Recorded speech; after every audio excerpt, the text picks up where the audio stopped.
नमस्कार दोस्तों, आपका हमारे YouTube चैनल में स्वागत है।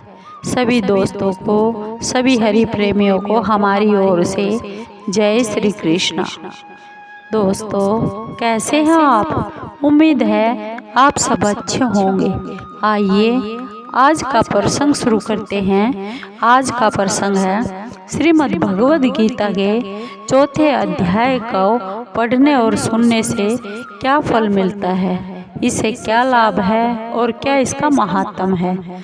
दोस्तों, उससे पहले अगर आप हमारे चैनल पर नए हैं तो प्लीज़ चैनल को सब्सक्राइब ज़रूर कर लीजिए और बेल आइकॉन को ज़रूर दबा लीजिए ताकि आप तक हमारे सारे नोटिफिकेशन पहुंच सके। दोस्तों, आपका एक भी सब्सक्राइब हमारे लिए बेहद मायने रखता है। आइए आज का ये प्रसंग शुरू करते हैं। श्रीमद् भगवद गीता के चौथे अध्याय को पढ़ने और सुनने का हमें क्या फल मिलता है और क्या कभी किसी को मिला भी है, उसके बारे में ये कहानी जानते हैं। एक बार की बात है, लक्ष्मी जी ने भगवान विष्णु से पूछा, हे स्वामी, श्री गीता जी के पाठ करने को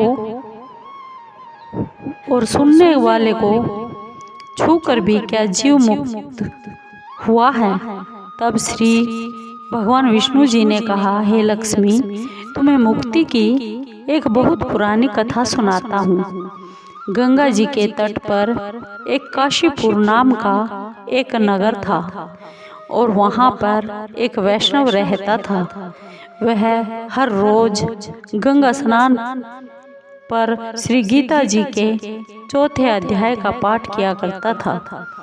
एक दिन की बात है, एक दिन वहाँ साधु बैठ गया और बैठते ही उसको नींद आ गई। एक बेरी से उसके पांव लगे और दूसरी से उसका सिर लग गया।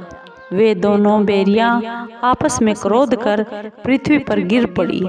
उनके पत्ते सूख गए। परमेश्वर की ऐसी इच्छा हुई कि वह दोनों बेरियां ब्राह्मण की दो कन्याएं हुई। फिर ब्राह्मण के घर जन्म लेकर उन दोनों कन्याओं ने तप करना आरंभ कर दिया। जब वे दोनों बड़ी हो गई तब उनके माता पिता ने कहा, हे पुत्रियों, अब तुम्हारा विवाह करना है, तुम विवाह के योग्य हो गई हो। तब उन्होंने अपने माता पिता से कहा, पिताजी, हम विवाह नहीं करेंगे। उनको अपने पिछले जन्म की सब याद थी।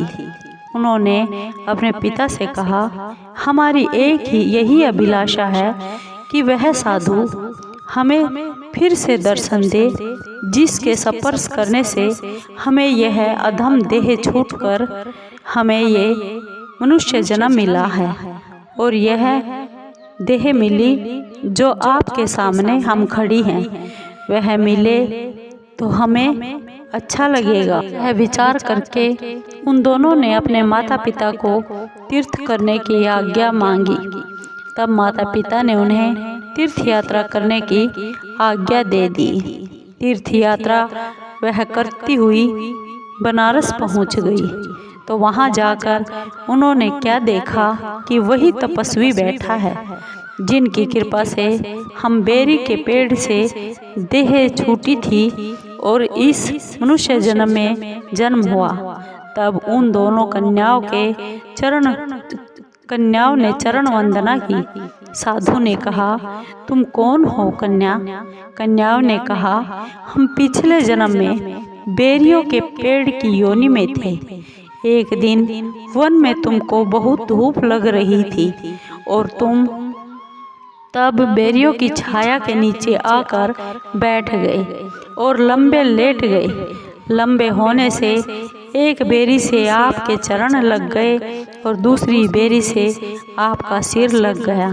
तो उसी समय हम बेरी की योनि से छूटकर इस ब्राह्मण के घर कन्या के रूप में जन्म हो गया। अब हम बहुत सुखी हैं। आपकी कृपा से हम मुक्त हुए हैं, मोक्ष को प्राप्त मिला है। तब तपस्वी ने कहा, मुझे इस बात का पता नहीं था। अब आप आज्ञा करें, मैं आपकी क्या सेवा करूं, क्योंकि तुम ब्राह्मण के उत्तम जन्म में जन्म लिया है और उत्तम जन्म श्री नारायण जी का मुख हो। तब उन कन्याओं ने कहा, आप हमको श्री गीता जी के 4 अध्याय का फल प्रदान कीजिए। देवदेही पाकर हम सुखी हो गए। तब उस तपस्वी ने उन्हें गीता जी के 4 अध्याय का फल उन कन्याओं को दे दिया। फल के देते ही आकाश से विमान आए। तब उन दोनों देवदेही पाकर बैकुंठ की ओर गमन किया। श्री नारायण, हे लक्ष्मी, यह 4 अध्याय का महात्म्य है। भगवान विष्णु ने लक्ष्मी जी से कहा, अरे प्रेमियों, आपको ये 4 अध्याय का फल कैसा लगा? अगर आपको अच्छा लगा हो तो प्लीज़ चैनल को सब्सक्राइब कीजिए, कमेंट कीजिए, लाइक कीजिए और शेयर कीजिए। धन्यवाद दोस्तों।